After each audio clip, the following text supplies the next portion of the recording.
And we're live here on the Lonely Marks. It's going to be a very lonely show. Unfortunately, tonight we're not joined by our usual cohorts, Jacob Barber and JPO. Hope they're doing okay, and we can't wait for you to get back hopefully next week. But so I'll be your guest host tonight, Austin Pez Howell, one of the Lonely Marks, one of the four. But I'm not alone tonight. I will be joined by Richie Goodacre. Richie, I feel like I haven't seen you in so long.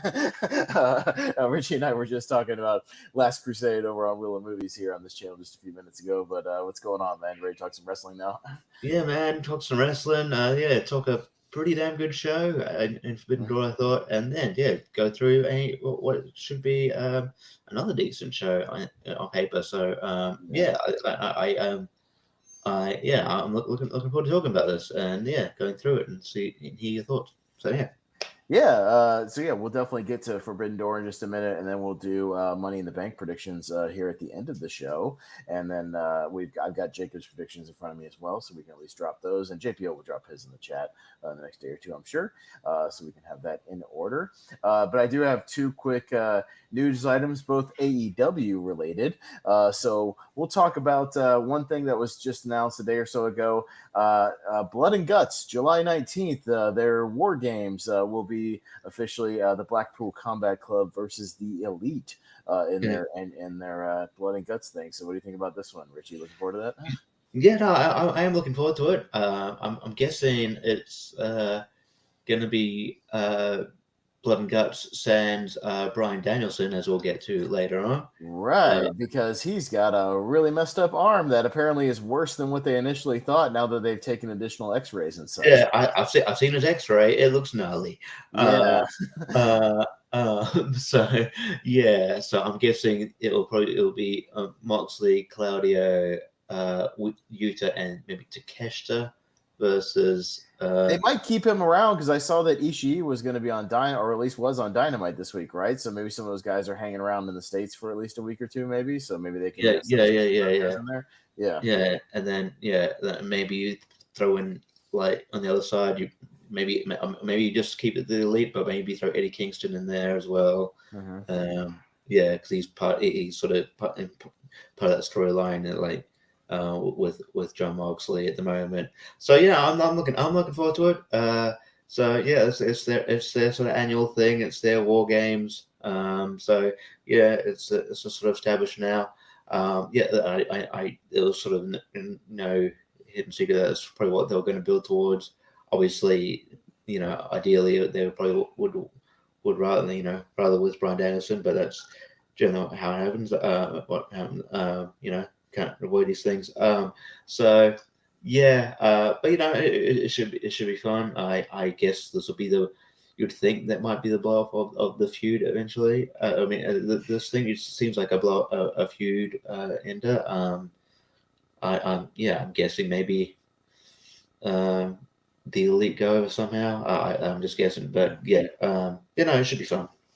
Yeah, for sure. So we have that to look forward to on July 19th. And I believe the Wembley show is in August, right? Do I have that right? Like August 20th? Yeah. It's in August. Yeah, it's like mid-August, late August. Yeah.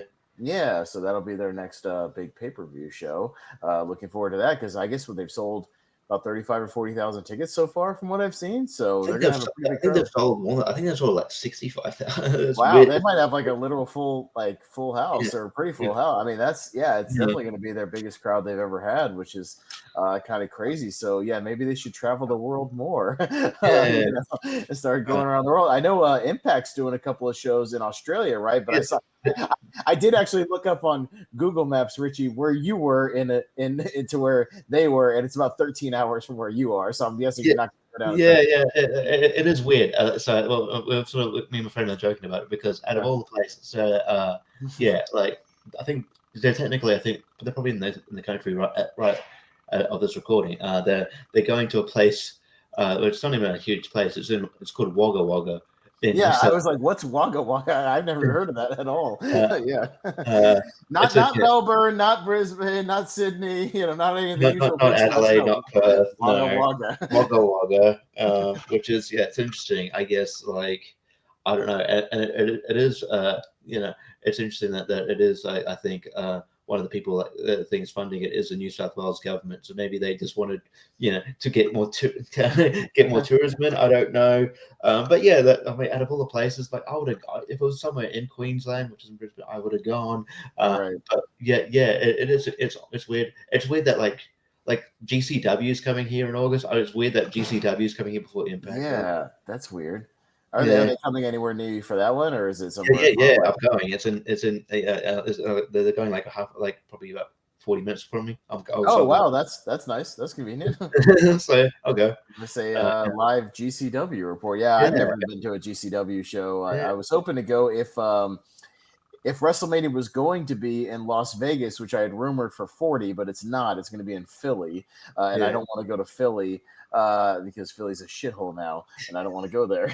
All zombie-infested drug people wander the streets. Like I don't want to go there.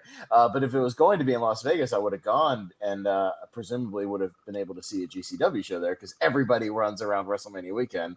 yeah. Everything. Every promotion under the sun runs wherever WrestleMania is. But yeah, I've never. That should be interesting if you'll see some light tubes, some death matches, Yeah. maybe some things. It's Some interesting that who craziness. they got on the poster there. They got like Vikingo on the poster. Oh, So Vikingo's going to be there. That'll be yeah, cool. yeah, like Maki Ito, if you know her, she's pretty Oh cool. yeah, yeah. Uh-huh. Yeah, obviously Joe Janela, but yeah, like Ali Catch is a cool hardcore wrestler. So yeah, it should be fun, and I'm sure they'll be able. Yeah, so yeah, there's a couple big wrestling events coming in, so it should be interesting. But yeah, it's weird that they came before Impact, but I guess Yeah. Impact's not as big as they were when they were TNA back in the day, but still. Yeah, no, the next live one I'm going to, as I talked to you guys about, I'll be going to Collision in the first week of August, so I'll at least get to Yeah, see a little live Collision. Because I've been to a live Dynamite Rampage taping, but yeah, Collision's obviously new. yeah, So yeah, that one's pretty close. It's only about an hour down the road. yeah, But yeah, the other AEW related thing is the official release, because I've seen a bunch of videos and reviews and such of Fight Forever. The yeah. video game is now out, and it's out and about. People are reviewing it, people are playing it.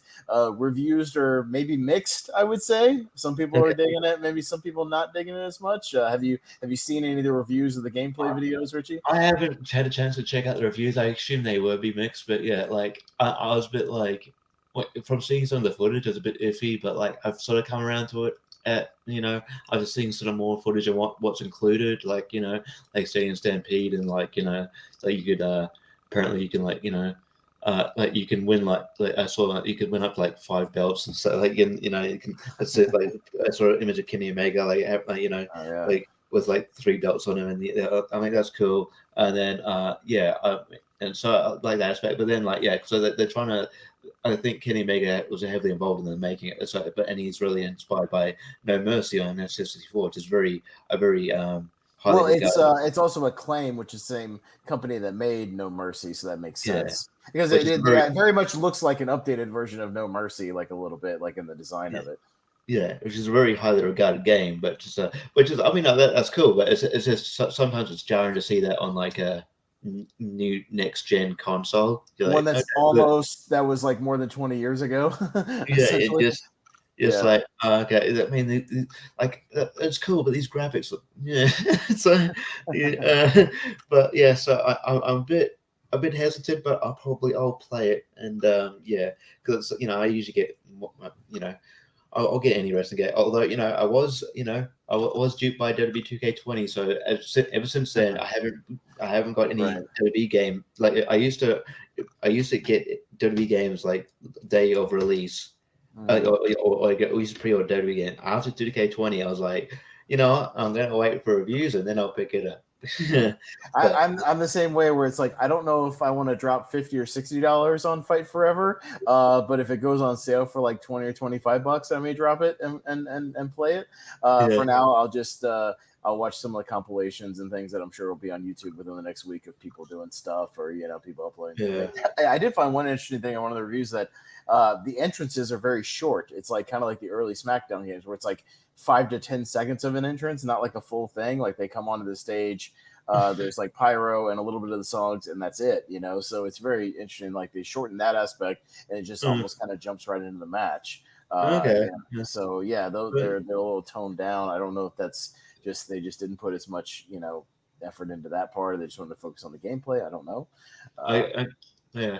I guess I'm just like thrilled it's coming out because it was sort of becoming a running joke that like, oh, it's coming to your favorite console. I'm like, really? When? You've been saying When this for a couple of years. it's the New Mutants of video games. Yeah, we didn't believe it would actually ever come out because we've been hearing about this game for what 2-3 years now. Yeah, It's kind of this mythical game that we never thought would actually ever see the light of day. But no, it's available, and we'll see how many videos we get of bugs, or wonky things in the glitches. game. Much like you said, the one 2K game that was ripe with all the Yeah, glitches and all it's that still, I stuff. don't think they ever fixed it. Yeah, Yeah. properly. Yeah.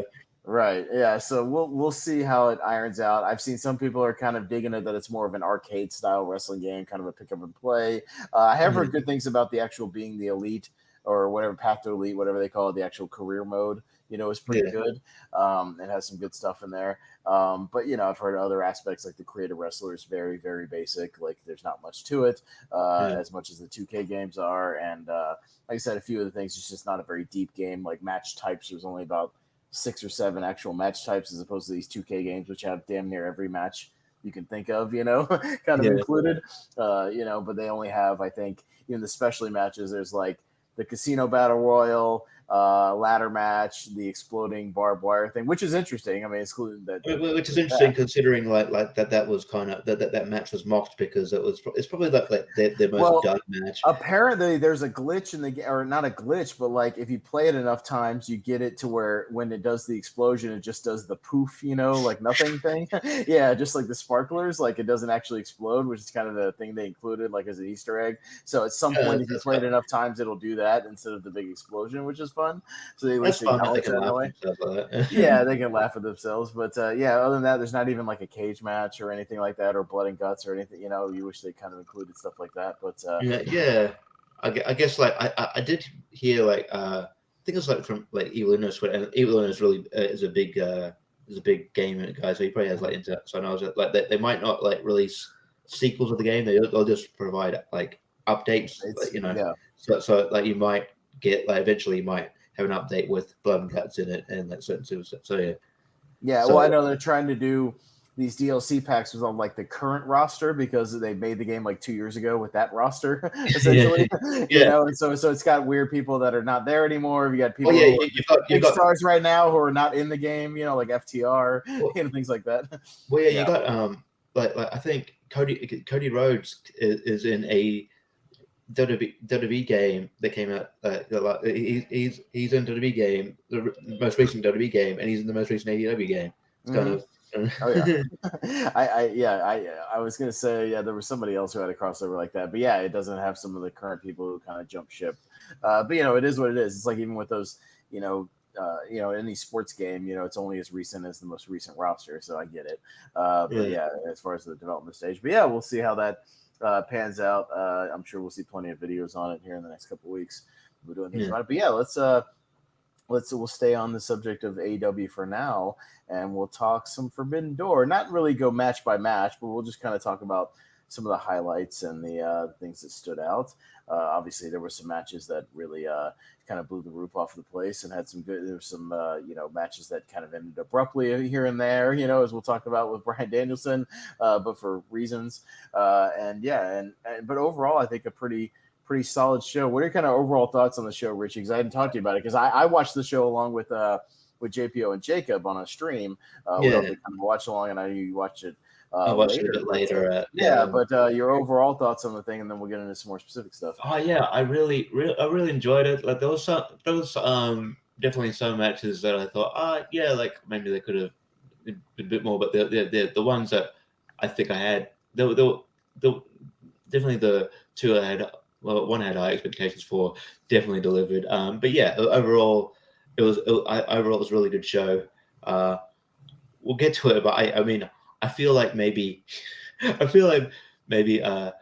Forbidden Door is cursed. I feel like Forbidden Door is cursed for Bryan Danielson and Adam Cole because last year, Bryan Danielson couldn't verse Zack Sabre Jr. because he was injured. And then last year, Adam Cole got injured in the match. This year, Bryan Danielson, we'll get to it, he gets injured in the match. And this year, Adam Cole gets his match pulled because he's sick. So, Right. although we'll get to it, I don't know where that match would have fit it. Like that, I mean, yeah, I don't feel. I mean, I guess there was a storyline they could have told, but I don't know whether I don't think that this pay-per-view needed that match anyway. So it felt like it was a full. I feel like it was a full card anyway. Well, that one got thrown together like it got announced like just a couple of days before the show, anyways. And yeah, where does Tom Lawler fit in that? Like, I don't know. Yeah, I mean, I get that he's technically a New Japan guy, but it's weird because he's not Japanese, you know, and it's just very strange. Yeah, overall, yeah, where Tom Lawler would have fit in. Yeah, with that thing, especially like what he has to do with Adam Cole. Yeah, it's very weird. Yeah, and the main card was already full to where it went, you know, almost, you know, what, 4.5 hours or what? Yeah, where was he even fit in another match? You know, if that was 15 minutes or something, even with that. I guess that my negative to take away, and that's what it's just a not it's not really it's still too long. It's not a Forbidden Door thing. It's an AEW thing, but sometimes it's just a wrestling thing. Yeah, because I watched the 0 Hour as well, and between that, it's like well, the show's like what, you know, almost 5 hours. Yeah, right, almost 5 hours. Yeah, it's too long. It's too long. Yeah. Well, Forbidden Door. I remember I was talking about Forbidden Door last year was like a 4.5 hour show, even just on the main card, and it was like, yeah, it was too long. You know, and it seemed like it was going to be enough where I think when we were doing our predictions, it was like 9 or 10 matches, something like that. And we were like, oh, okay, you know, 1 or 2 of those will be on the pre-show, and then you have what, eight matches on the main card. And then all of a sudden before it's like 4 more matches have been announced. It's like, God damn it. Jesus, Tony, you just couldn't resist, Tony, putting 15 matches on this card. And then they did it again this year because I think we had to add our predictions for three other matches. Afterwards. Oh shit, okay, this, and this, yep. And then like TJP's randomly added to the cut. You're like, oh, okay, we just had to get El Phantasmo on the card, and we just had to get, you know, all these guys. Yeah, it's like would they have? Did they add to the show overall? I would say no. I mean, I get they wanted to use all these people, but I think you could have easily had 1 or 2 of those main card matches just be on the pre-show and really focus on the other ones. Yeah. Did you need Athena and Billy Starks? They're not really. They're not anything. They don't really have anything to do with New Japan. You could have just done that match on a Dynamite. Well, to me, even the Owen Hart tournament matches could have just been big featured matches on Dynamite. I don't understand why they're even doing them the quarterfinals on the pay-per-view. I get why you would do like the finals on a pay-per-view or something like that, or even the semis. But yeah, like doing like the opening matches of the tournament, like I think that those could have just been the main events of Dynamite or Rampage, you know? Like I don't understand why those had to be on the pay-per-view. Just be I guess they only put like the one, you know, that because CM Punk, they wanted him on the pay-per-view, and then you know, I guess because it's like, oh well, you know, there's a New Japan element because Satoshi Kojima, but yeah, it's like, well, we already. So CM Punk wasn't going to lose, you know, wasn't going to lose to Satoshi Kojima. So it is, yeah, I don't know, yeah, but yeah, you don't. I agree. Like it should be like they don't really the opening thing doesn't need to be on a pay-per-view necessarily. It's just the finals, sure, but I don't know. Yeah. Well, and by the way, just a quick side note: you're looking at the 2 guys here on the show that tied for winning the predictions of Forbidden Door. By the way, that is interesting. Me and you tied, and if only I had gone with you guys on the Elite going over on Blackpool, I would have actually won with consensus on that one. But I also, the reason I tied was because I broke on the consensus on those. I was the only one who said Danielson was going over, and he went over. And I think I had 1 or 2 other ones that I broke from the pack on that one and was able to pull it out. But we'll talk about some of the individual stuff. I mean, I think everybody's kind of in agreement that Kenny Omega and Will Ospreay kind of stole the show with their match as expected based on their first match, right? So you know, they had another 40-minute banger or so. That match ruled. I mean, it's hard to be blown away by the match because it's hard to be blown away by the match because like you know what to expect. But yeah, for some reason that these two just outdo themselves every time. Just those matches to say, just like just very bloody. I like this. He goes for what was he called, like a Storm Driver 93, and it looks like he lands on his head, but he actually doesn't. But I think he lands on his shoulder, but they made it look like he lands on his head, but it looked really gnarly. Yeah, it was just they just got such good chemistry in the ring, and then I don't think this is over. I think we get a rematch in England. Yeah, I mean that would be something.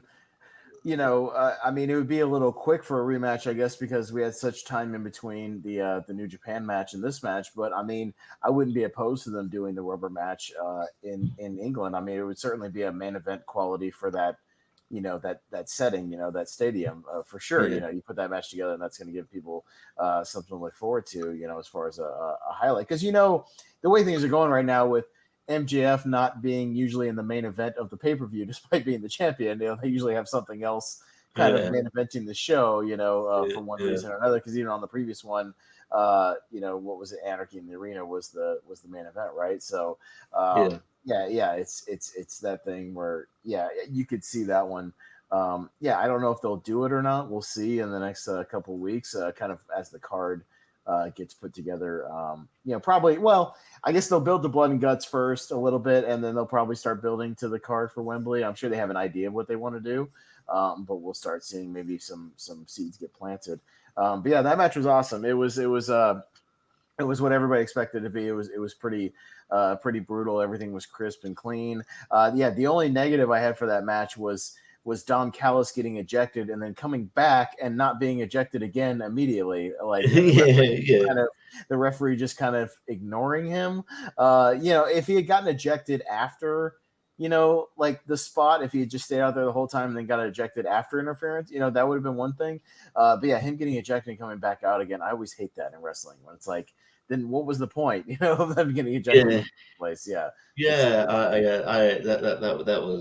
that was weird, but yeah, other than that, I think I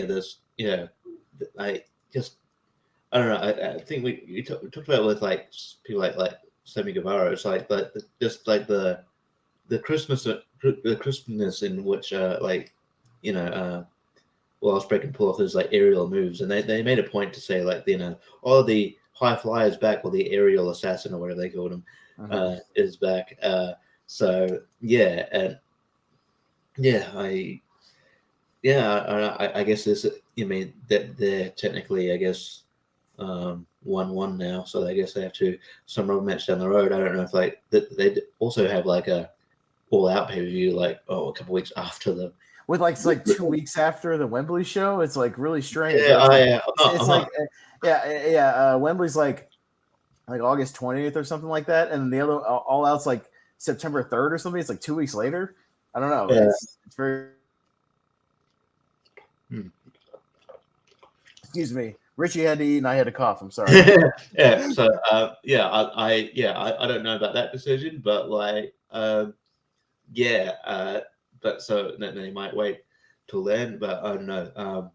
I just think in terms of like audience vibe, you probably do it in England. You do it at Wembley, just for Osprey. But yeah, no, this match was insane. But I guess like we should probably talk about like other matches on the card too. Like the other match that sort of stood out for me, other than I mean, we'll talk about Brian and Okada eventually, but the other match that sort of stuck out as being pretty good, and it was pretty good on paper anyway. Mhm. Was the international, the Orange Cassidy, The 4-way. the 4-way. I thought it was really good. Yeah, I thought all four had like really good chemistry. Yeah, yeah, I think Orange Cassidy is proving that like he's more than just a comedy wrestler. He can go, Mhm. and this was a lot of fun. Yeah, I don't know. What do you think about that one? Yeah, no, the 4-way was fun. I mean, I think it harkens back to last year when we thought, when it was announced, we talked about Will Ospreay versus Orange Cassidy, and we were like, really? Like Will Ospreay, of anybody that Will Ospreay could face, and you pick Orange Cassidy, but they ended up damn near stealing the show on that one. And while I don't think this 4-way stole the show, I still think it was a solid match and a night of really good matches, and yeah, it was still a good showcase for him. I mean, he's taking on damn near everybody, and proving that he's a great, well, I mean, he's defending the belt 10 times as much as Roman Reigns is right now. So, he's a true fighting champion. I'll say that, at least MJF is, defending his title at all these pay-per-views as well. You know what I mean? Like he's at least defending his title. We'll talk about a show in a little bit where Roman Reigns is once again not defending the title. And, it's easy to be, and I've said it's easy to be 1,000-day champion when you never defend the belt, ever. But, I mean, we'll talk about it in a little bit. But I was trying to see exactly what the gap was between that Wembley show, because the Wembley show is going to be, I'm looking at the thing right now. So yeah, All In London is going to be August 27th, and then literally it's September 3rd is All Out. 1 week. It is What, 1 week. A week. Okay. Well, I don't know how you build to a whole nother pay-per-view within 1 week and 3 television tapings in between, one Dynamite, one Rampage, one Collision. I don't know how that works. I don't understand the logic behind that. Like, why wouldn't you just do something? Also, it's confusing because they got very similar names, All In and All Out. Yeah, I'm gonna be like, which all are we doing? And that's why I think we've all just referred to as the Wembley Show, right? AEW at live at Wembley is what we're gonna be calling it, I'm sure. And then it's like, and then they're right back in Chicago, which they've been to Chicago like 9,000 times since they started. Like, again, that's weird because they do kind of like that market. I know they're one of their biggest stars from Chicago, but still, just yeah, it seems like they're in Chicago like every other week, with this damn company. But yeah, anyways, getting back to Forbidden Door, I really like the 10-man tag. I thought the 10-man tag was great. That match had a lot of heat and a lot of really good spots. That was almost a show stealer. Boy, was it Shibata who was in that match on the Blackpool? Who was on the Blackpool team? It was Umino. It was Moxley. It was Shota Umino. It was Shota Umino. Yeah. What was it? Him or the other guy who was throwing the most wicked damn forearms to Ishii in that matchup? It was that was Shota. Yeah. Oh my God, they were beating the shit out of each other in that match. That was good stuff. They had some good stuff in that match with Moxley and Eddie Kingston having their little face off in the middle of that. That was fun because it's like they kind of, I wouldn't say like each other, but they respect each other, and they're on opposite sides a lot. So they just got to beat the hell out of each other, and they have that history, and they're still doing all this, teasing between Claudio and Eddie Kingston, because obviously they don't like each other and they're on opposite sides. I wouldn't be surprised if we see a lot of interaction between them and the blood and guts thing for sure. But yeah, I thought that match was a hell of a lot of fun, and damn near stole the show. What else? I thought the Jungle Boy match was a little meh. Overall, it was all right. It just sort of ended abruptly. It was like he hit a moonsault. He hit a moonsault and he got 3. I'm like, okay. Yeah, I'm like, I mean, I'm like, okay, I was expecting him to kick out, and then it was just all leading. I mean, the story of the match is the end of the match, where where Jungle Boy looks a bit pissed off. He goes up the ramp and he turns heel. And beats the shit out of Hook. Yeah. And Taz is very, very shocked on commentary. He's like more angry than you. Oh, man, yeah. And then to give you so on Dynamite he comes out and with the music, but he cuts the music. He's like, no, don't. I don't want you to sing along to my music. And he's like, he's wearing sunglasses and he's got he's got Luke Perry's old sort of jersey on, and he's like, and he's like, you're all jealous of me because I banged the hottest, I banged the hottest chick here because he's dating Anna Jay. And then I don't know, he calls out Hook, and then Hook comes out and he runs away. So I don't know. He's sometimes people. It does seem like it's like people do show this personality when they turn heel. It might be Dominic Mysterio thing. So I'll say Jungle Boy might not be wrong. Anna Jay is pretty attractive. I was like, well, I don't. The women, there's so many women. I don't know which one's which, but I just looked up her up, and she's. He might be right. He might be right. She might be better than most of the audience. At least all the women that were in the audience. He's probably not wrong there. Yeah. So he. But I guess the funny thing, he was running away from him, and then they cut backstage to him running, and then then there was a door open. There was like a car, and there was a door open, and he just jumped headfirst into the back seat. So I'm guessing I don't know if that's all, but it might be. It could be Christian and Luchasaurus. Maybe they're going to be Oh, reunited okay. as a heel faction. I mean, I guess, but it's like you were just fighting them like not I long know, ago, I so know. that's odd. I agree, Like but wasn't he? Weren't they trying to? Wasn't Christian just saying how he was glad like Luke Perry was dead and all this stuff? I And know, but it yeah, seems weird. But maybe it's not. But maybe we'll find out who it is. But yeah, that would be very awkward to forgive him for that very quickly because he said some very harsh things that I saw on the internet, yeah, about Jungle Boy. But okay, yeah. but yeah, that was kind of the story of that one. Yeah, I get One I was sort of disappointed just because how it was built up. Like I mean, I didn't mind the Sting match, but like I thought like that was I well, that one went off the rails in the last half, real bad. I was Yeah. expecting Naito to do more. He didn't do Yeah, it. he was just kind of there, and again, I think things got thrown off because they were talking about Sting might have had a concussion in that match because he seemed very out of it. Because I'm 99% sure he was supposed to get out of the way of Sammy Guevara doing a 630 through the table, and he didn't. Oh yeah, And he didn't, and instead he hit Sammy Guevara basically hit Sting through the table, and then Sting was right back in the ring about 15 seconds later doing the spot, and it was very awkward. I was like, didn't he just go through the table? Shouldn't he be laid out for the rest of the match? And he was right back in there, and he was kind of missing spots. He was a little goofy. It looked like so he might have gotten squashed on that thing like legit and or something before then and been out of it. But yeah, this match, yeah, the last couple of minutes of this match were rough for sure. yeah. Well, if he was concussed, then AW weren't concerned because the next on Dynamite he had a Texas Tornado match. It was him and Darby Allin versus Sammy Guevara and Jericho, and he this crazy old Sting went up, did a ladder spot where he jumped up a ladder onto two tables, and one of the tables didn't break. Yeah. Yeah. Well, things happen. So I'm like, what the? And he won the match. I was like, okay, Yeah. like Sting is technically is undefeated. Yeah.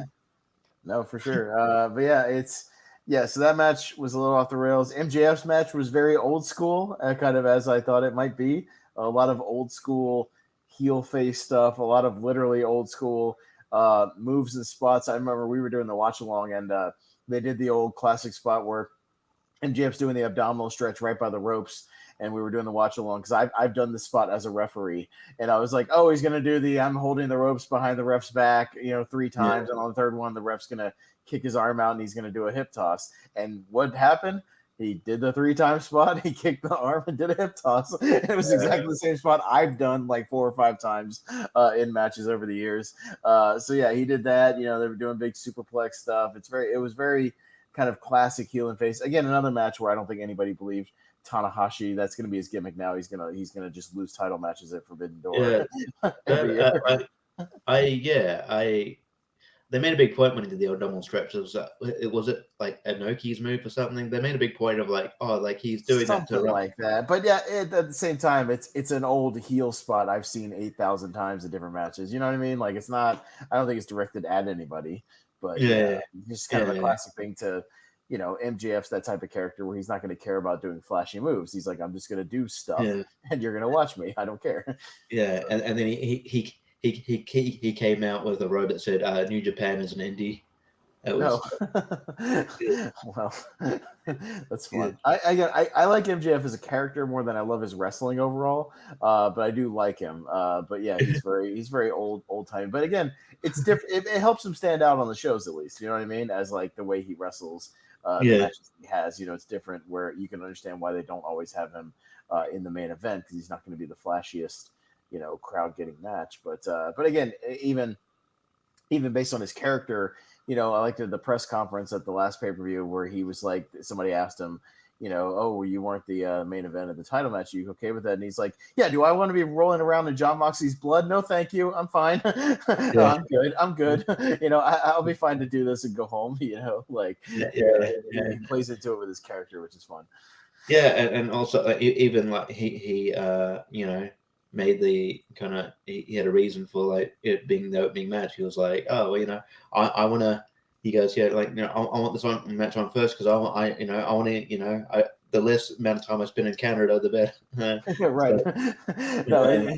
it's like the old. There was a thing with the Rock concert when he was a heel back in 2003, Oh, where he oh yeah, goes, that's one of my favorite promos ever. "Oh, it's one of the best." When he's just He like, goes, finally, the Rock has come back to Toronto. And they're like, yeah, and what's even better? an hour and a An half. hour and a half, the Rock is going to leave Leave Toronto. Toronto. Oh, it's the best. Yeah, no, he's the best. No, it's a very heel thing to do, to be like, the quicker I get out of this stupid town, the better. Yeah, that's fine. So yeah, that works. Yeah, I guess we could talk about the Danielson Okada thing, and Yeah. we should note that it was awesome. They did get the rights, at least for one night, for him to come out to Final Countdown, which was Oh great. yeah, yeah, I wasn't expecting that. I'm like, oh my god, they're doing it. Apparently, even Danielson did not know about that. It was a surprise that Tony was able to get, because apparently the rights to use it concurrently are very, very expensive. So even using it just once on the pay-per-view was pretty pricey, but he was able to get it just for the night, to secure it just for the pay-per-view. So don't expect to be seeing him, when he comes back, to be using it on a regular basis. Yeah, But maybe every now and then Tony will spring for him to use it on occasion. yeah. But yeah, apparently Danielson did not know about that. He said somewhere in one of the post things that he was kind of in a wonky mood or whatever, like, or not terribly happy, or something, like maybe because it was so late or whatever going on. But then he said that he heard the opening music, and he immediately smiled, and it was awesome. And he just went into old mode of doing the Ring of Honor entrance Yeah, stuff for the Final Countdown. The crowd popped for it. I popped for it. I thought it was great. yeah, Yeah, because if you know that he used to use the yeah, Ring of Honor. If you don't, it's just a cool song. So it was great. yeah. And it was awesome. But yeah, you did that. And yeah, this match, we know it got kind of abruptly cut a little bit because literally he fractured his forearm, as we found Yeah, out later. when Okada went for a hidden elbow drop, and I think Yeah. I think Brian Anderson didn't get his arm in the right spot, and then just immediately you So could see it was almost like remember when Kurt Angle broke Hardcore Holly's arm on the yeah moonsault, and just his yeah legs went right into Hardcore Holly's forearm and broke his yeah forearm? I guess it's yeah kind of similar then. Yeah. yeah yeah. Yeah. So So, immediately he was favoring it, and you could tell, oh yeah, there's something. Yeah, so because Yeah, I think this match was like, it was a good match, but it felt like it never got into that fifth gear, to be like this overall classic match, just, and yeah, again, because of the injury, most likely, that they couldn't yeah. do that last 10 minutes, of fire. So it was still a really good match, but yeah, you felt like it was kind of, when he tapped out, it was kind of, again, sort of abrupt, kind of a quick ending that people didn't really see coming, but he still won. Yeah. Yeah. Yeah, and yeah, I think again, like he said in the press, I was like, oh yeah, I want a rematch so I can break his fucking arm. So I guess we'll get that at some point. Yeah, It'd be cool if they could do that one at Wembley as well, but it would just be kind of a rehash of Forbidden Door. I feel like they don't want to exactly do that, and they were kind of expecting that he might be healed up by then, but I don't know, man. That X-ray is pretty gnarly, so yeah, yeah. Like, that one might take a little longer than a month and a half, to heal. He might be out for a good 3 months at least, maybe for the rest of the summer. yeah, so I think initially they were saying initially before the X-ray was like 6 to 8 weeks, but there you could basically the X-rays I think there's like two breaks. It's pretty It's one's pretty a clean bad. break, but yeah, there's one it's at least it's a clean break, but yeah, it looks pretty fucking yeah. Yeah, it's gonna take a while. It's I gonna think take he's a gonna be out for while. at least 3 months, yeah, before he comes Yeah. back. So maybe, they could always do a rematch, next year if they needed to wait that long, or do a rematch in New Japan. Well, However they want to do it. I don't know. Well, They could the definitely thing is, force I wouldn't mind rematches, but the thing is, I mean, look, I like Tanahashi. I think he's great, and I think you should also while he can still go, you can still always include him. But but like we said, I don't think he always needs to be in these title matches because we also know Tanahashi's never going to be the guy that wins the title, but but if you put Okada or somebody in that spot at one point, or it. Yeah. something like that. I'm like, that might be more believable. I'm like, what, I could, I don't know how long of a reign if they could work something out. That might be more believable, or at Right. least at least there's something different. Like if you're gonna put Tanahashi in the match every year, I'm like, okay, this is where he loses. But if you put someone here, or who might be, you put somebody in the title match who is maybe affiliated with both AEW and New Japan, you're like, okay, yeah, okay, cool. Then it's like, all right, well then, yeah, because sometimes they just they'll yeah, Forbidden Door is like they'll do the title match, they do the title match, but it's usually sandwiched in between like another, a champion's other feud. So obviously at the moment, like obviously, yeah, MJF's like, doing the thing with Tanahashi, but I'm like, well, MJF's not going to beat. I mean, Tanahashi's not going to beat MJF because he's got a feud with Adam Cole. So it's like, like they're gonna take the belt off him while he's doing the thing with Adam Cole. So yeah, um, Well, thanks yeah, for listening, Jordan. Appreciate it. yeah, Hopefully, you're not too lost in all this wrestling talk. yeah. But yeah, so like, yeah, it's just like, I wish that somehow I could at least find someone, or even like in like the case we haven't even talked about it because it's probably not, you know nothing much happened, but like even like in a women's championship, like if you could get like Mercedes Moné, like Sasha Banks, like to wrestle, for the AEW women's title, like so at least like, oh, there's a possibility, because of she's Of such a big this star. big star, yeah, of the child changing hands, yeah, for sure. Yeah, yeah, but yeah, but at the moment you're like, oh yeah, like this will be a fun match, but like the New Japan person's not winning, or it's for the IWGP heavyweight title. There's no way unless like they've worked out a deal where the AEW person's going to work a certain amount of dates or going to work, it is going to be going, you know, you know, you know, um, working both promotions. There's no way the AEW person's going to beat the New Japan mainstay. So yeah, like no one thought Jungle Boy's going to beat Sonata. Nobody thought that at all. No, and like I said, nobody thought Tanahashi was, actually going to beat MJF. I mean, MJF's on a hot streak right now, and he's carrying the company, around right now. So yeah, I mean, yeah, hopefully maybe by next year they'll make it a little more believable. Yeah, that's the only problem is, we did have one change because wasn't Kenny Omega the champion when Will Ospreay? Yeah, Will Ospreay. But I mean, but then again, those two guys work New Japan a lot, so like obviously Yeah. That was more. That was harder to predict because it was like, and also Okada and Danielson was hard to predict because it was non-title, and yeah. No, those New Japan guys are very awesome, Jordan. You are correct. They're that's why they do a lot of crossover with those guys because they're very, very good at what they do. Yeah. But yeah, overall, I thought it was a successful show. I will probably go back and watch a few of these matches again, maybe near the end of the year as we're kind of putting together our favorite matches. I'm sure people will have Kenny Omega and Will Ospreay from the show on their favorite matches of the year so far. I think that's pretty much guaranteed that will be in there somewhere. So I'm sure people will be rewatching that. And yeah, we'll see what happens as they build, to Wembley. Now that we move on to that, I mean, yeah, of course they have blood and guts in between, but that's kind of more about that match in particular, not so much the rest of the card. They'll fill up the undercard, but it's like, and I'm sure there'll be decent matches on there. But it'll be other than the blood and guts, will be just your regular Dynamite. Yeah, I'm sure Bryan Danielson would have had. Again, it's cursed because I'm sure he would have had a really good opponent and a great match lined up for Wembley, which kind of sucks now that he won't be able to work that show, pretty much. Yeah. Unless he somehow has a super healing factor like Wolverine and super heals himself up in a month or so. I don't know. I don't know if he'll get cleared in time. He does have about roughly 2 months, so we'll see. We'll see what happens. Yeah, he could. Maybe they do the Zack Sabre Jr. match there. If he's healed up, maybe that would be a good match. It'd definitely be a good one to put up on that higher end of the card. But yeah, we'll see what happens there. So what do you say we move on to WWE now?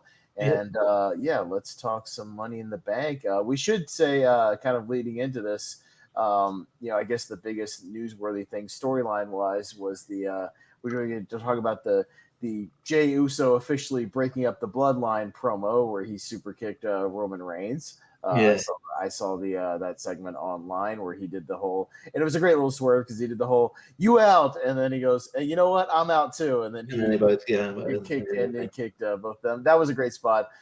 Great writing there and great performances there. From Jey Uso for sure and all those guys. I mean they're definitely killing it as far as that storyline stuff. But let's get to the actual pay-per-view itself. And pretty much I think the whole card has been announced, barring anything last minute. We have 1, 2, 3, 4, 5, 6. We got 7 matches announced, which is a pretty full card. So unless they and WWE pretty good with they usually don't announce something last minute. So Yeah, I don't think that anything else is going to get announced. Yeah, as far as like last minute on SmackDown or anything like that. But yeah, we can start getting into the actual Money in the Bank stuff. Obviously the annual pay per view with two Money in the Bank ladder matches, the men's and women's, and they've filled out, like I said, the rest of the card here. So I've got the card pulled up on another screen. I don't think I need to pull up the other screen. I don't have any graphics or anything, but I'll at least just refer to this as far as we kind of go down it. I'll start with maybe what I'll consider some of the lower card matches, and then we'll build up to the Bloodline match and the two Money in the Bank matches. So maybe we'll start with we've got the Women's Tag Team Championship match. We've got Ronda Rousey and Shayna Baszler, the champions, versus the returning Liv Morgan and Raquel Rodriguez. So Richie, who do you have in this one? Well, yeah, Ronda and Shayna had only just sort of uh, only won recently, and only just were sort of unified. Like they're technically the last NXT Women's Champions to take champions because they unified the titles with because well, yeah, I think they finally got rid of the women's tag titles in NXT because there's no women's tag. They realized there's no women's tag teams because we kept bringing them up to the main roster. So yeah, they unified them. I think it's too early to take the belts off of them. I think Ronda's in a good spot where it's probably better that I will answer your question real quick, Jordan. I will say what we'll talk about the actual Money in the Bank, what it means, and what's inside the briefcase when we get there. I promise. So when we yeah get to the actual matches, we'll fill in any casual fans who might be listening as to the significance of what the Money in the Bank actually is. I promise. yeah no Yeah. all good.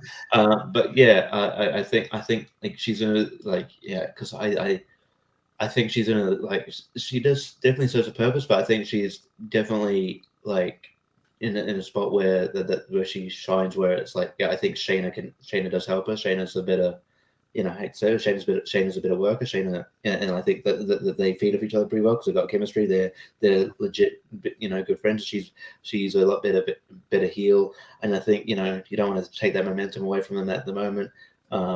So yeah, and I know I didn't expect Liv to come back this early because she was injured. But yeah, so I will go Ronda and Shayna here. I think it's too early to take the titles of them. Yeah, no, I'm in the same boat. I think some of these matches are going to be fairly predictable as far as the undercard, as far as I don't see a lot of things, straying from where it's probably going to go. We could talk about the Money in the Bank matches might be the two where we may have some different predictions there. But yeah, as far as this one, yeah, I think Ronda and Shayna just got it, and they're kind of firing up as far as the tag team. So yeah, and Liv Morgan just came back, so I don't see them taking the titles away there. So I think that one's going to be fairly predictable. I also don't think that match will be very long. That match will be like 6-7 minutes long. No, yeah. Yeah, I don't see that one going very long. So we'll talk about. Let's talk about Cody Rhodes versus Dominic Mysterio. Kind of a random match that they've been throwing out there, but Cody taking a little bit of a break from wrestling Brock Lesnar every show, and he's going to take on Dominic Mysterio here, Richie. So what do you think about this one? Well, yeah. Initially, I was like, oh, well, yeah, this is Cody's going to be easy, but I think I'm falling into a trap there. I think, yeah, this is a break from it, but I think we're going to go back to it. I think Brock's going to cost him the match. I think Brock's going to come out, cost Okay. cost Cody the match. So and Brock and Cody are going to versus take each other on at SummerSlam in August. So I'm taking Dominic Mysterio. Okay. I think Brock will get involved, but I think Cody will still win the match, if that makes sense. I Yeah. think he will get. I don't see Dominic actually getting a pin on Cody Rhodes at this point because I don't think that would be good for Cody overall. I still think Cody will win. So maybe like Brock does something to him. Dominic plays around too much maybe afterwards, thinking he's going to get an easy win. Maybe he showboats too much or acts like a dum dum, which he is, which is fine. Yeah. He can be a silly goof and a fuck up and still then try to maybe do something else and Cody rolls him up real quick or something, and still gets the win. So I agree that I see Brock Lesnar doing something maybe even with a weapon or something that will set up their next match, down the line. But I'm still going to say Cody actually gets the win. But I know where you're going. I maybe, but I don't know. Dominic could be that guy that Brock could interfere and he still fucks up. You know what I mean? Yeah, yeah, It yeah. still doesn't. I You know get what I what mean? you're saying. Yeah. Yeah. So, yeah. Which, by the way, Jordan, I don't know if Roman Reigns and them will be in the main event or not. We'll talk about that. We may have to do some predictions on whether or not the Roman match will be the main event or whether it'll be the Money in the Bank match. That might have to be part of our predictions. We'll see. So yeah, we'll talk about that. But yeah, they're kind of the hot storyline right now, Jordan. So that's kind of what they're rolling with. It's a big deal. It's the big hot storyline right now. So that's why they're rolling on that. But all right, so predictions for that. Let's go to the Intercontinental title match, which was made official. Matt Riddle challenging Gunther for the Intercontinental title, and what should be a really good match if they give these guys 15 minutes or so. Richie, what do you think about this one? Yeah, it should be a good match. It's a good matchup for Gunther. Riddle, a former MMA fighter, from UFC fighter, so he can handle he can make it look like an actual proper fight. I still expect Gunther to win, but yeah, it should be a good match, and yeah, I think it will.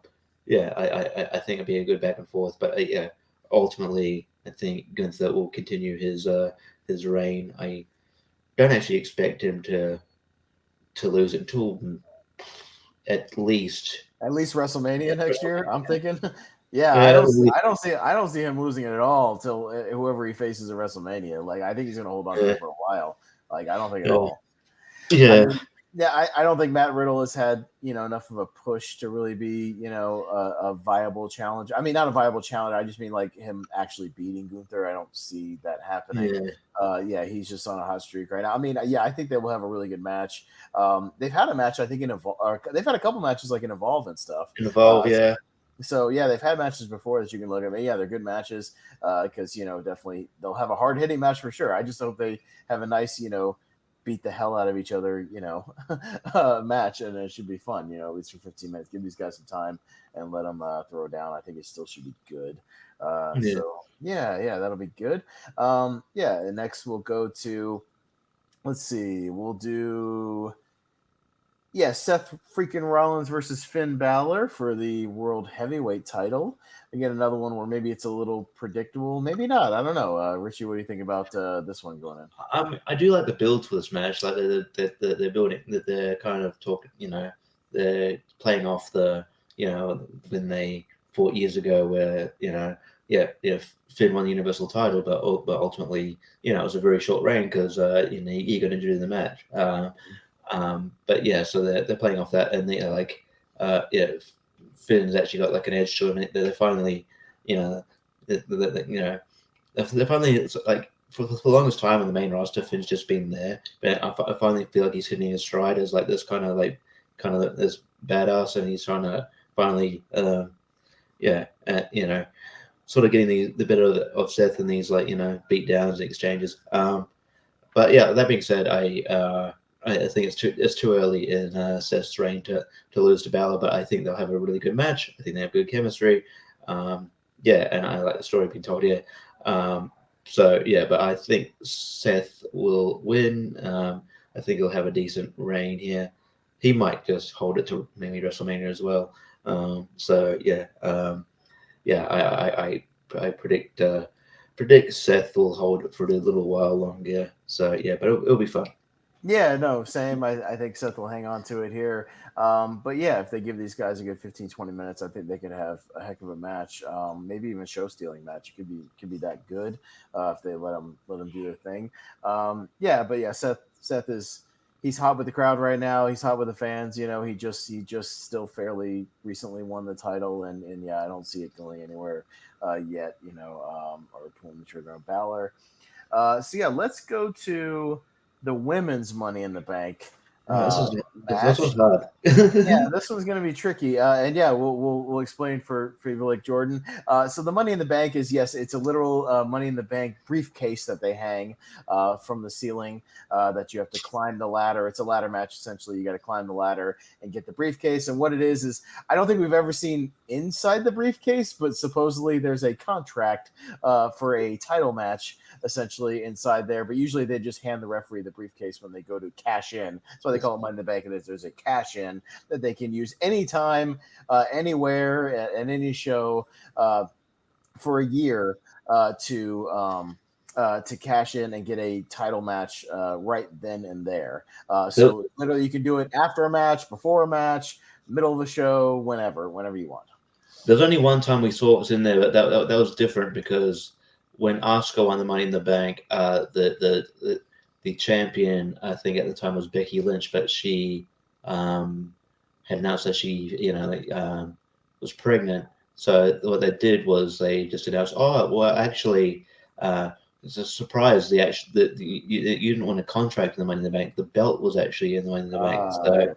So she won the championship that way. So that's how you saw what's in the actual case. But yeah, most of the time you don't see it again. So yeah, we've seen things in the past, Jordan, where the champion, let's say, I think one time it was Rey Mysterio and Batista turned on him, beat the crap out of him for like 10 minutes, threw him around, left him laying in the middle of the ring. And as he was laying in the middle of the ring, Kane came out and cashed in his Money in the Bank while Rey Mysterio was down and out, chokeslammed and won the belt. And we've seen a lot of times where it'll be after a match, a long hard-fought match where the champion is tired and worn down or beat up or injured, and they come out and kind of steal the title from them, and they literally hand the briefcase, to them. Or you can use it to literally set up a future match. If you want to use it. RVD did, yeah, like set it up at a show where you've got the home field advantage or something, like Rob Van Dam did, doing it at the ECW show. However it is, you can use it in any way you want. Essentially, that's what it is. So that's the prize. That's the prize. Probably the two most famous ones, cash-ins. We could do a whole 2 rank cash-ins. Maybe that's another show for some other time. Oh yeah. But like probably the two most famous cash-ins in my mind. CM Punk.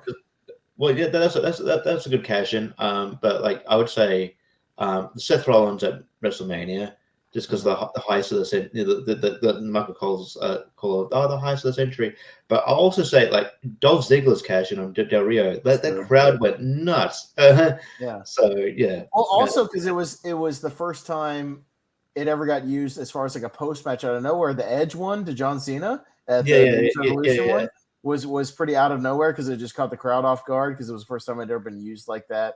As far as just somebody cashing in literally right afterward, somebody was beat up and the guy kind of being like, oh shit, I gotta have a match right now, one of those things. So yeah, there's been some not so memorable ones, some unsuccessful ones. Baron Corbin, where they tried to cash in and failed. There's been some of those.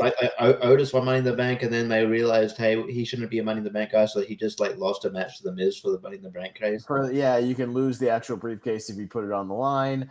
Well, I think the briefcase is real, Jordan. He's saying it's a prop one that might not. I think it does open. It does open, and then it does get used as a prop that people hit each other with. So sometimes by the time they actually use it, it's dented to shit. That reminds me. I actually did. I did a lot of FIP shows with Claudio back in. I did some Claudio back in either 2008 or 2009, and it was at the time when he was doing his Ring of Honor thing where he had a briefcase with him, as part of like his gimmick, and they had used it so many times that literally this briefcase was dented to shit. I mean, it was like dented in the corner, dented on the bottom, dented on the other side. They'd use it as to hit people with for real so many times that he had this wildly dented and messed up briefcase for real. and I even commented on him because we ended up sharing a room that night. He's a very nice guy, by the way, very, very humble, quiet guy. But yeah, he was really nice. But yeah, I was like, Jesus Christ, look at that briefcase. How many times you guys used it? And it's like, oh, like every other match we use it to hit somebody with it. And so yeah, it's just been dented to shit. But no, most of the time they are briefcases, but they're kind of like hard plastic. They're not like metal brief, or they might be kind of an aluminum or something, but nothing too crazy or Yeah, heavy. they're aluminum. Yeah, They're not that kind of. They're sort of maybe the same kind of like the material as super the briefcase. trash can things they use. Yeah, the trash cans. That's why they dent so easily because if you hit a good guy, it's a dent to shit. Yeah. But Yeah. yeah, let's get back to the actual women's Money in the Bank, and I'll run down the participants real quick. We've got Zelina Vega, Becky Lynch, Zoe Stark, Bailey, Io Sky, and Trish Stratus in this one. So yeah, you alluded, Richie. This one might be the harder to call out of the two. But what are you thinking here? So I like Zelina Vega. I don't think she wins this. She only just had a title opportunity. I don't. I don't see it being her. Becky Lynch doesn't need it. She's already established, but that doesn't. Yes, it's basically a pass to face. Well, to face the champion. It's not to face anyone. Whoever the champion is, you face them.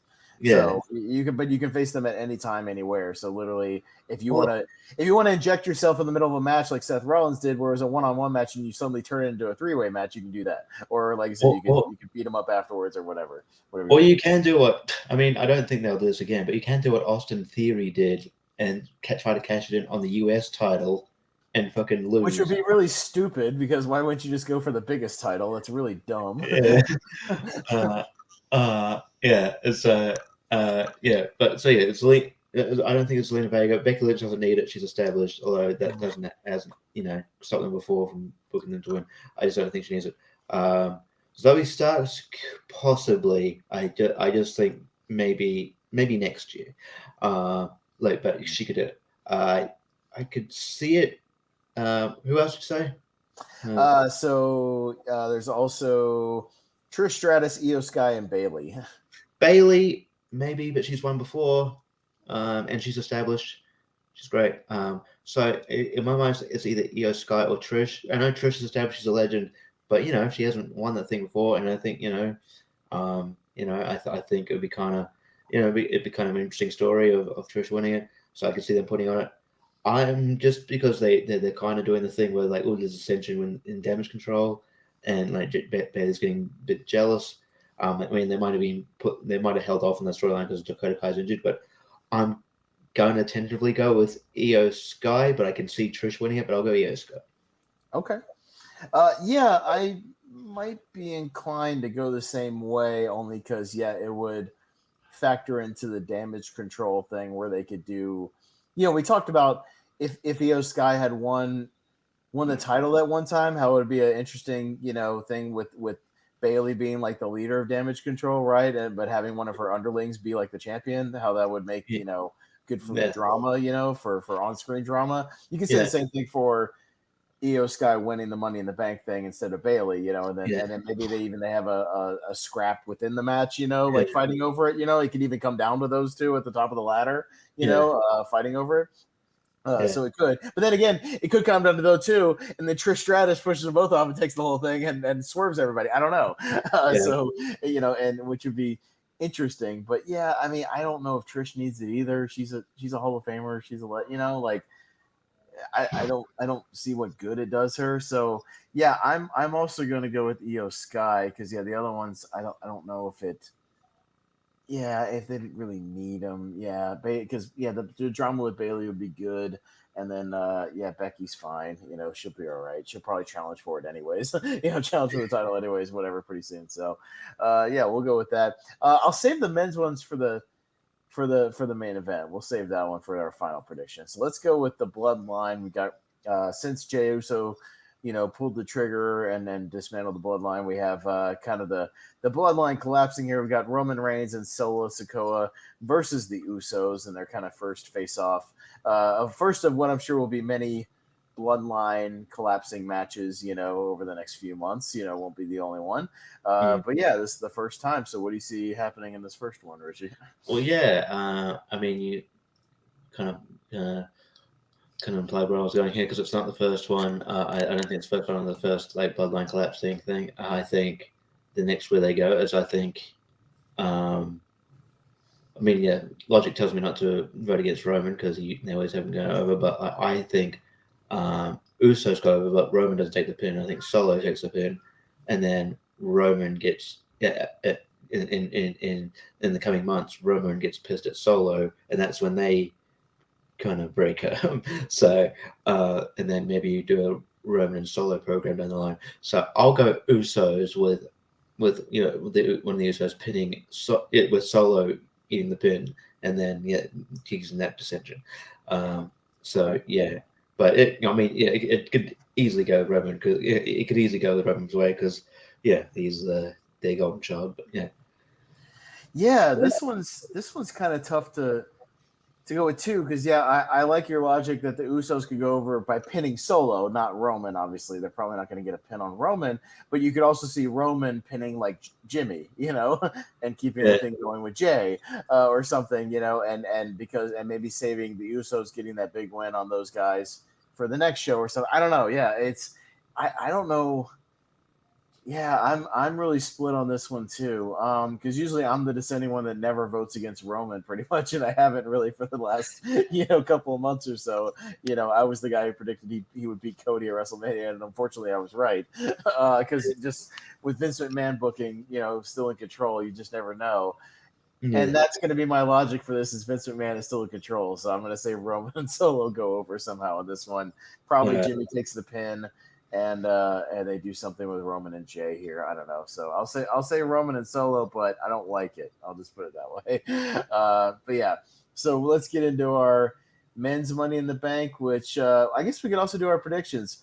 What do you think will main event this thing? Will it be the Bloodline since it's the hot storyline, or do you think it'll be the men's Money in the Bank? What do you think? Because we could add that as a prediction.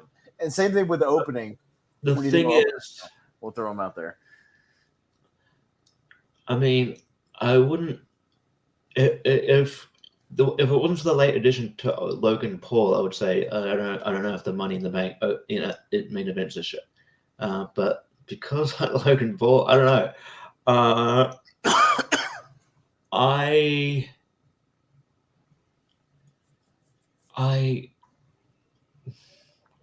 We'll get to your question in a minute, Jordan, about how long do wrestlers wrestle for, because that's a wildly vast topic. We'll get to that in a minute after these predictions. I'll say that the Usos, Reigns and Solo is still the main event, but I might be inclined to say the same thing, only because it seems like it's still the main storyline, that they're kind of focusing on, even on all the TV shows and stuff. So, yeah, I'll say that only because they like to put that the story match as the main event match, if that makes sense. Not necessarily what might be the most thrilling match. You know what I mean? So I'll say that as well. As far as the open, I think the women's Money in the Bank will open. That's just me. Yeah, I think they like to open with a Money in the Bank, and I think the women's one makes sense. Yeah, right. So yeah, I'll say that. We'll get the other guys' predictions on that. But yeah, let's get to the actual men's Money in the Bank, which is actually 7 people instead of 6. So in this one, we've got Ricochet, Shinsuke Nakamura, LA Knight, Santos Escobar, Butch, the former Pete Dunne, Damian Priest, and Logan Paul in here. So yeah, this one might be between 2 people, I think. In most people's predictions, that could go either way. But Richie, have you had a chance to think about that and where you're going to go? I believe it's between 2 people and one or 3, but the third one's a dark horse. But like, and look, I like Nakamura, but probably not him. I love Pete Dunne, but he's in there because we're in London. Yeah, right. It is. I want him. I want him to be in there for his talent. Right. But, no. It's like what's her name, Zelina Vega getting the Puerto Rico spot. You know what I mean? It's like you're from Puerto Rico, so that's why you got the title match. It is what. Just like I think Pete Dunne, he has more potential than they're showing. I think he's one of the best on their roster. But and then Santos Escobar, like maybe one day again, it's probably the Zoe Stark situation. I don't think this year. And so to me, it's basically a 2-horse race with one dark horse. Dark horse being Damian Priest. I could see, I could kind of. He's got a great look about him, and he's getting over, and I could see, I could see him like They seem to be carrying that around, but but basically, I think it's 2 horse race between Logan Paul and LA Knight. And I could see them going Logan Paul route. I could definitely see that. And then, I'm not, to the point where I'm not confident with going with my answer, but I'm still going to go LA Knight. Okay. But I could definitely see it Logan Paul. Yeah, I was gonna say this one comes down to again more of a behind the scenes thing. I think if Triple H is booking this match, LA Knight goes over. If Vince McMahon has his say, Logan Paul goes over. You know what I Yeah, mean? Like I think there's gonna be a yeah, clash there because I could see Vince doing it because we talked about Logan Paul with the social media stuff parading around that briefcase on social media to 10, 20 million people, doing TikToks with it, taking it to podcasts and press events and whatever, sitting it right next to him, and it's like more of a social media opportunity. LA Knight is the one who probably deserves it. I agree with you, as far as the guy who's hot right now, who the crowd is behind. But also, Vince McMahon doesn't like to give the crowd what they want most of the time, as we saw at WrestleMania with the yeah, Roman Reigns beating Cody Rhodes. yeah, So, it's like, and also, yeah, I mean, Logan, with him only showing up every now and then would be more of a surprise if they cashed in, but it also could be an unsuccessful cash in.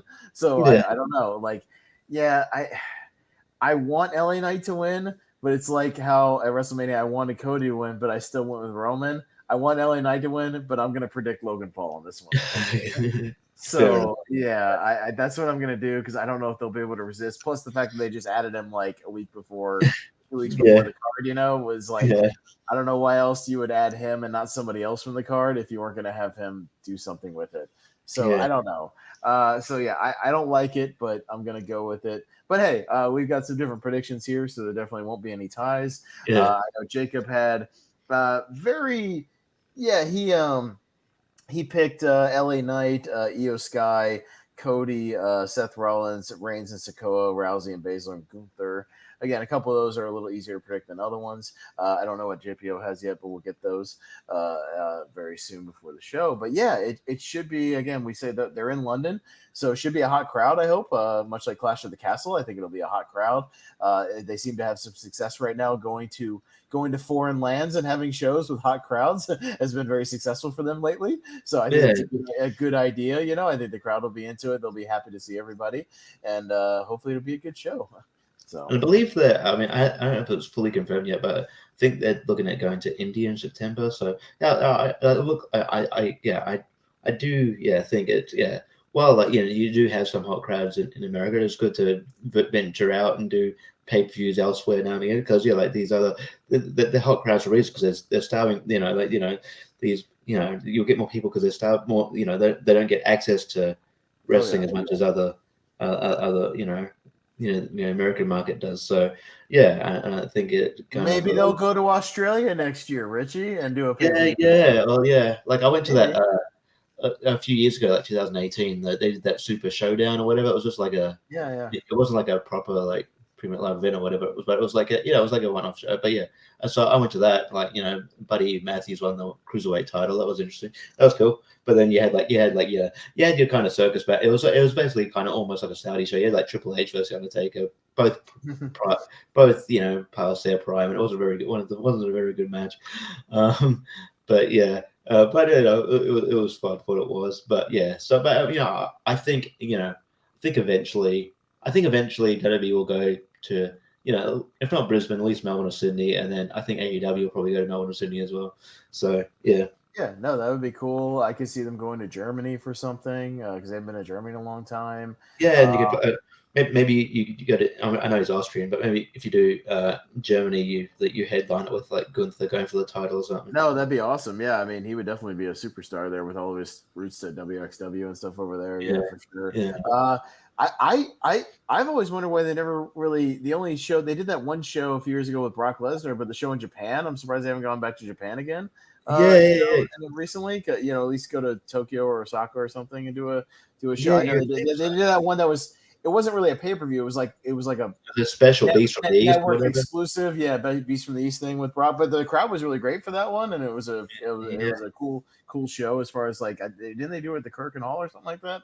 Yeah, one of Yeah, those. I think Yeah. that was when I think like Finn won the NXT title from like Kevin Owens. Yeah. Right. Yeah. But it was a cool show. So I'm wondering why they haven't gone back to Japan. Maybe they will at some point. Maybe they go to Mexico. Yeah, Yeah. there's different places that they don't go to a lot that would, make for these unique atmospheres. Because, yeah, as we saw with the Puerto Rico thing, that crowd was awesome. The Clash of the Castle was awesome. I'm sure this Right. crowd for Money in the Bank will be great. Yeah, if they go to India, I'm sure that'll be cool. It'll provide a unique feel. Maybe they can do some Bollywood entrances or something, do something Yeah. fun with the stages and things, and do some Bollywood stuff in between. That would be interesting and unique. Do you Yeah. think Jinder Mahal will somehow magically get some kind of title shot if they go to It India? probably will. They'll Yeah. probably. I mean, as much as we dunk on them, they'll find a way to utilize like make an appearance from Great Khali. Oh Because yeah. as much as we dunk on him, he is well. He's like massive over there. Well, he's the ambassador for India, I think, officially or something. So, I mean, yeah, I don't think he would have a match. Maybe he would host the show or something. I don't know. He'll do Yeah. something. He would Yeah. make an appearance for sure. But yeah, magically, Jinder Mahal might get like an intercontinental title match against Gunther or something like that. Yeah. For that show, just because.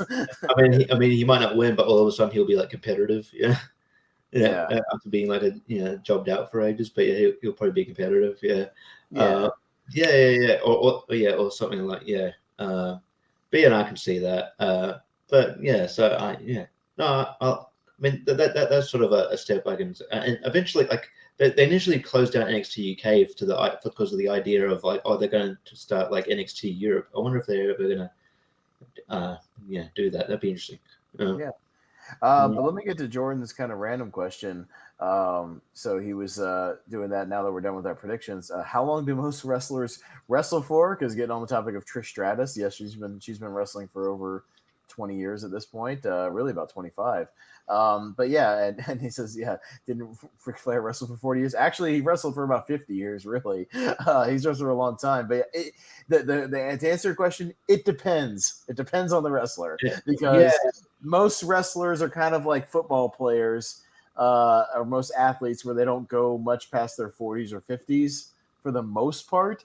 But you get these guys that, depending on the style that they work and how long they can work it for, you get guys like the Rock and Roll Express or Terry Funk or Ric Flair or Jerry Lawler is a great example who was still wrestling in his 70s, but they can do an old school style that doesn't really, they don't hurt themselves, they do a very classic, just easy wrestling style. So the answer is it depends, Jordan. It Yeah, depends. like, and I think like the idea of like a wrestler's prime has been sort of pushed, I guess, because there's a lot of like you see a lot more wrestlers in their wrestling in their 40s, and sometimes 50s, and on the roster than you would like back in like the Attitude Era or whatever, like Jericho's 51 or whatever.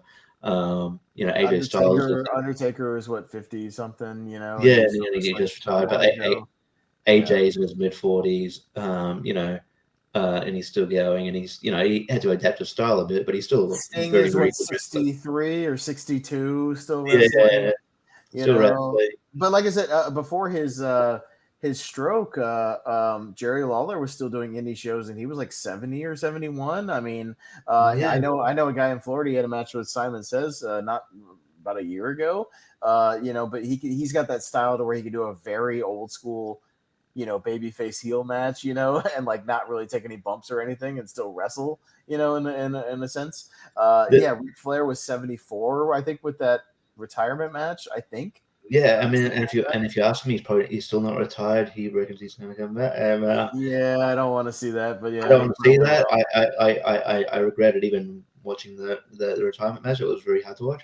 But yeah, there's a dude, I don't know if you know, but that shows up on like he shows up in Impact sometimes, and I think he was a part of that Ric Flair thing. Oh, the Mike Jackson. There's a dude named Mike Jackson. Yeah, Yeah, Mike Jackson was on. He was like a job guy in like on NWA TV in like the late '80s. He was like, yeah, but he was the and I should say a job guy as far as like he was an enhancement guy, But Mike Jackson was one of those guys like George South who he was a really good wrestler, so the wrestlers would actually do like pretty good matches with him and let him do spots because he Yeah, was actually a good wrestler, unlike some of yeah. the bad development wrestlers we've seen. As we watched that one time, me after the show, me and Richard, the Oh yeah, Don yeah, yeah, Valentine yeah. guy. No, not The- no, the opposite of that guy, but no, him and.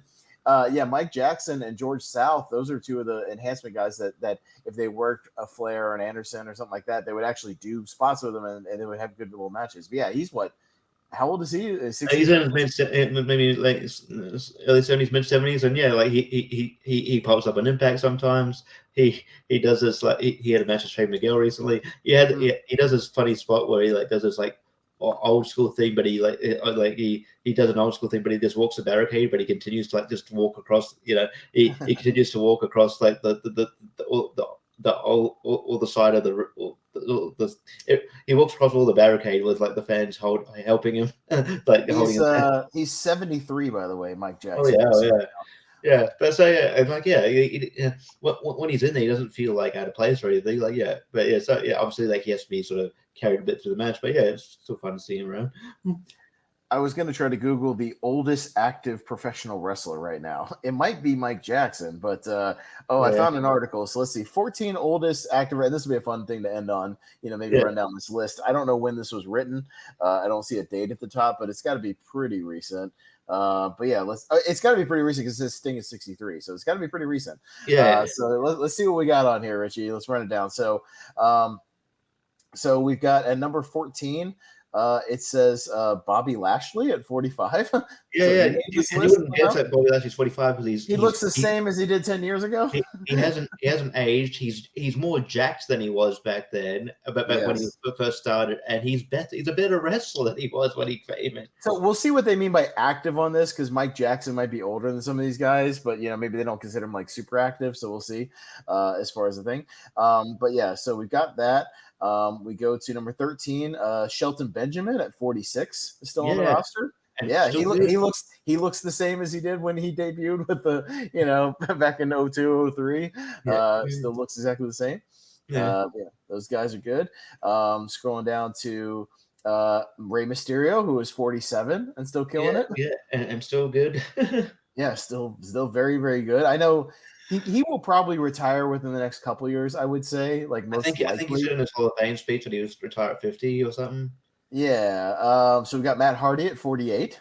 Yeah, Matt Hardy, but but he's been able to reinvent himself over and over again. yeah, he's very creative, dude. Yeah, like his characters are, are probably the most memorable thing about him. Like his broken Hardy thing is great. Yeah. We've got Christian in AEW at 48, who just had a ladder Yeah, match that we were all yeah, very worried for his health having a ladder match at his age. but he's still a really great worker, and I still think he's underrated, man. Yeah. So at number 9 on this list, we got MVP at 48. Yeah, it's hard to know if he's active. He hasn't wrestled in ages. He's basically Yeah. just but, So maybe occasionally. We got Edge at 48, the yeah, other half of Edge and Christian. yeah, I'm still pretty good. Still pretty good. Yeah, still doing his thing. We've got R-Truth, who literally looks exactly the same at He 50 looks years old. exactly just an age, and he's still like just flips around. I'm like yeah. No, I don't, even Brian and Vinny is. I know you listen to Brian and Vinny right over on Wrestling Observer on Figure 4. yeah, They were talking because they're now watching the old TNA weekly pay-per-views, and he just showed up on the second one, making his debut as K Crush or whatever he was, and he was like, "God damn it, this guy looks exactly the same as he did 21 years ago." Or whatever. It's like, well, this is ridiculous. He is not aging at all. He is 50, and he looks exactly the same. I guess these black dudes, man, these wrestlers, Shelton Benjamin, him, Bobby Lashley, they just don't age. They're all vampires. Hey, good for them, man. Stuff. They look exactly the same. So I guess he's still wrestling, but Luther Reigns, if you remember Luther Reigns, he is that guy. Yeah, he's still on the indies, but he's 51, still wrestling. So good for him, I guess.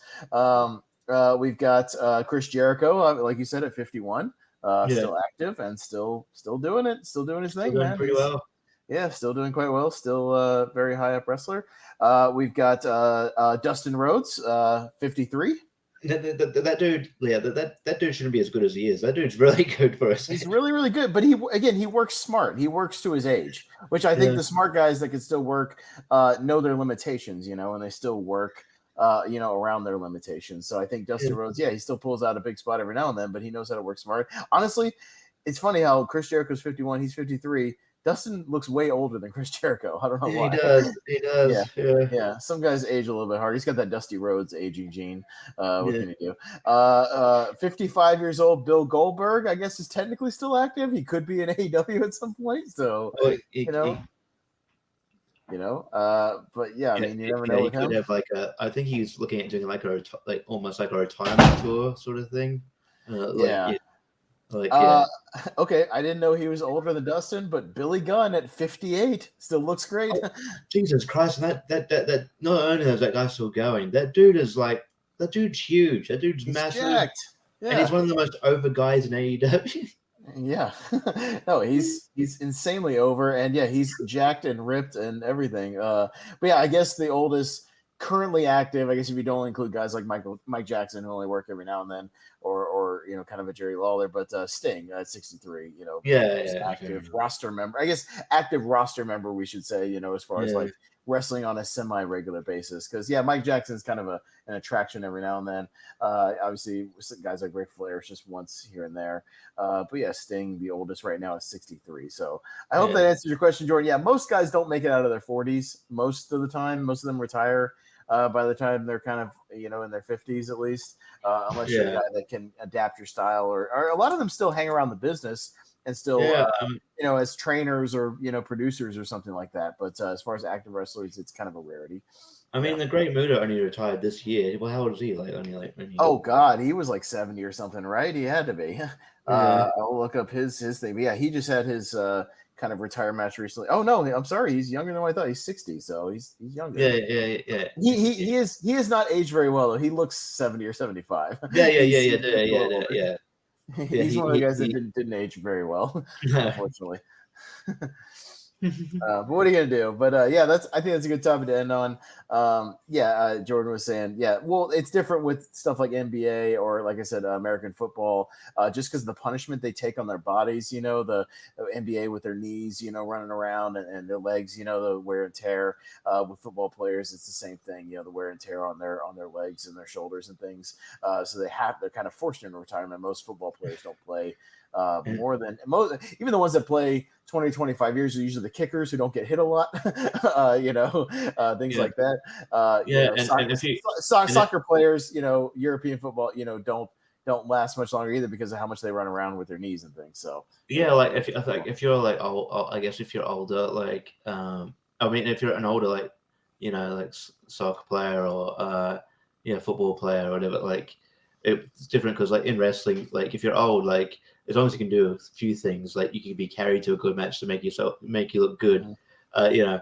If you're old and can't run that well, it'll be very obvious to everybody watching on TV. Yeah, if you're playing Like soccer and you can't run around the field and do if anything. if Yeah. you're an MMA fighter and you're old, like it'll be very obvious. When you're watching the fight, some MMA fighters retire at 35. Oh yeah, most MMA fighters don't make it past 40. There's real rare exceptions like Randy Couture, who was like 46 when he fought Brock Lesnar or something like that, or Yeah, Chuck Liddell was still in his 50s. Herschel Walker was that freak of nature, like 48 when he started doing MMA. yeah, yeah, That and was he the was year. winning, and yeah, and there's the He was a people, freak of nature. yeah, people like that. Yeah, but generally speaking, yeah, like combat sports like that, you don't want to, especially being punched in the face. You don't want to be, Yeah, well, it's you like boxing too. You can't.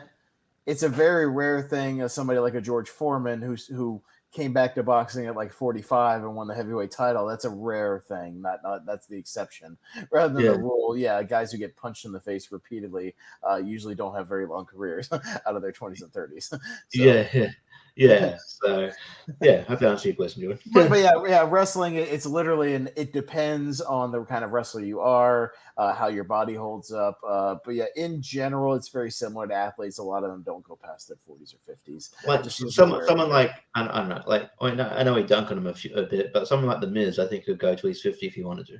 Well, the style he wrestles in, yeah, for sure, because he's more about if you're a wrestler where you can do more character work than Yeah, actual like amazing flying around bumps and yeah, moves, you can do yeah, more character based stuff. Yeah, you can last longer. So yeah, that's exactly. definitely a thing. Sting can Yeah, go in there and just do his big, couple of spots and get away with it, and yeah. As that's long as fine. he doesn't jump off ladders and shit. Yeah, stop jumping off a high thing, Sting, or taking bumps from tables, and you'll last long. But maybe he'll reconsider that because of what happened at Forbidden Door. I don't know. We'll see. But yeah, that seems like a good time to start wrapping it up. So yeah, we got hopefully another good show to look forward to. Hey, let's be fair. WWE's been killing it on their pay-per-views for the most part this year. I mean, Yeah, I yeah, haven't I really. mean, each one has had standout matches. They've had good crowds, like we said, with some of these crowds they've had. Yeah, They've been doing a good job for the most part. I'll give them credit where credit's due. yeah, So. man. I'm looking forward to it. Yeah, like there's sometimes there's a period of time there where I'd watch a WWE pay per view just because it was WWE pay per view and I like wrestling. But now I'm actually looking forward to actually Most of the watching the shows they show. do. Yeah, Uh, yeah.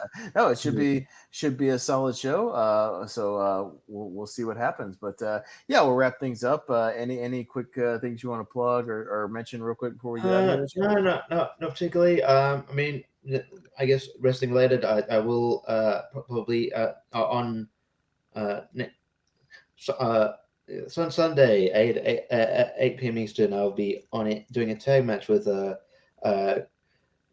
Dwayne Atkinson taking on Paul Mead and Jacob Cameron at on CWT. So Paul, yeah, so that should be fun. Um, and then yeah, other than that, you can catch me on Tier Anchor, Tournament Fights, and yeah, tell them the streaming will be back at some point. Just we'll both going through bit of hectic period of life, but we'll be back at some point with Chopping Mall. And yeah, and other than that, yeah, I'll be back next week, hopefully, and to recap Money in the Bank, maybe go through dream cards, and yeah, yeah, all good. Well, and I should say, me and Jacob Barber entered that. Which team tournament is that going to be coming up? The Other, wrestling team tournament. the wrestling, yeah, the the wrestling team, yeah, the wrestling trivia team tournament, yeah, they're doing. Yeah, we entered last minute because you already had a partner, JPO already had a partner, so me and Jacob Barber are officially entering as the Lonely Marks. We're taking As it the Lonely Marks, because and we're so, both Lonely Marks because you guys chose non-Lonely Marks partners. So we're not, to hell with you, yeah. to hell with both of you, because So you yeah, chose non-Lonely Marks. either me or JPO might verse people, but verse Jacob Austin, who aren't, and I won't be Lonely Marks in this case, yeah, because I'm, Yeah, yeah. teaming with Ryan McCormack, and we're team uh, T, TMG, the 3-man group, Okay. 2-man group, yeah, like, and JPO is with Travis Fame and the JPO faces. So Okay. yeah, Well, so there you go. Well, you guys chose other people. So, well, Jacob needed a partner, and I said, you know what? I probably know stuff that Jacob doesn't know, and vice versa. So that's that. Maybe we'll make good partners. I don't know. Maybe it'll be terrible when we lose the first round. We'll see. yeah, let's do Uh, that. we'll see what happens. But as far as here on the Movie Hero Network, yeah, if you're tuning in tomorrow night, we will have our tier ranker championship for our animated, which should be a crazy show because yeah, it's going to be a whole lot of really good animated movies. So trying to pick a overall top 10 will be tough. So tune in for that. Jacob Barber. Speaking of Jacob Barber, me and him, hopefully he will be well enough on Saturday night. We will be doing, I think we'll be doing a quick watch along together, not all live, but we're going to watch Money in the Bank together, I believe, and then do a podcast about movies. And we're going to do our halfway through the year show. We're going to kind of talk about the year so far in movies, which I think has been a pretty good year for movies, Richie. I've Yeah, seen a lot of pretty good stuff this year. So yeah, I would say so. There's no yeah, real, definitely no real, like, even the bad ones aren't like so bad. I'm like, oh man, this is an all time bad. This is a yeah. dumpster fire of a movie. So yeah, like that's been a pretty good year actually. Yeah, Yeah, even the okay movies, I still gave like a 6 out of 10, which is still positive. So, I mean, I've yeah, had a lot of like positive scores this year. So, yeah, we'll talk about some of our favorites of the year so far, some of the biggest surprises of the year so far, and then we'll be talking about our discoveries as far as older movies that we've watched that we would recommend. So, you can tune in for that probably about 7 p.m. Eastern on Saturday night. And then we've got some other tournaments next week. So stay tuned on the Movie Hero Network for all your Movie Hero needs. So, all right, well, let's wrap things up, man. It's been a good show. Thanks for joining me, Richie. I know it was a little different, just me and you tonight, but we Yeah, still it's all right. want to talk a little wrestling, so it's all good. Yeah. So we'll wrap things up here for Richie Goodacre over here. Sorry, for this way. I'm Austin Pezhel. Hopefully, we'll all be back together. I believe I'll be out of town next week, so you guys might be talking Money in the Bank review, just the three of y'all next week, something like that. But that's fine. I'll be tuning in. But other than that, we will see you guys next time on The Lonely Marks. Bye.